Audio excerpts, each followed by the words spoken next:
I'm Russell Cummings from Strategic Business Development, and welcome to my business tips video blog.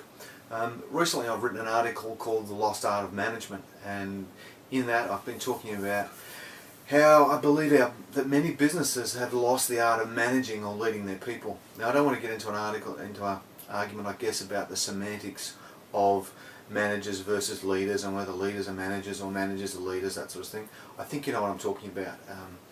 I believe that everybody in a business is a business leader, and part of their role is around management. I guess that's what I'm talking about.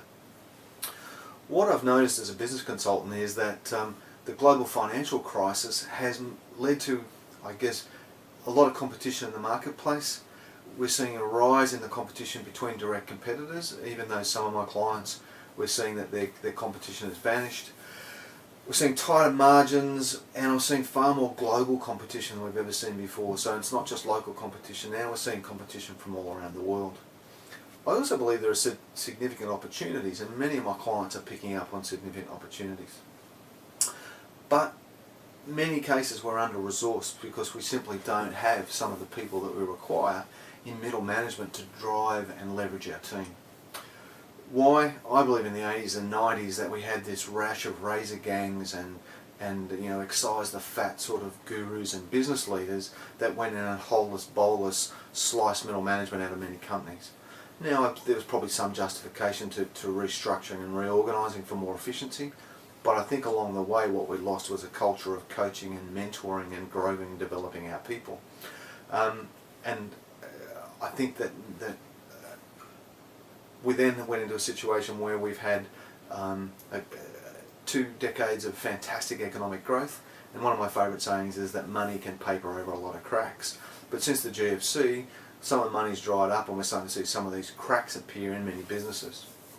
Now a colleague of mine, a guy called Mike Boyle from Banjar Consulting, who's probably one of the leading sales consultants in Australia, if not the world, I suggest you go and check him out, has a great saying. He says if a business leader is seen to be managing by doing nothing, they're managing by luck.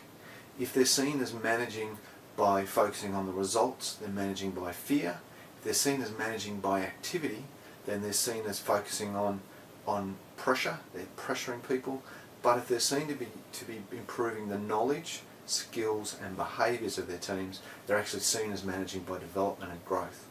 Now I believe this is a great model, and if we can start to build more of this culture of mentoring and coaching and developing our people into our management structure, then we're going to be far better off.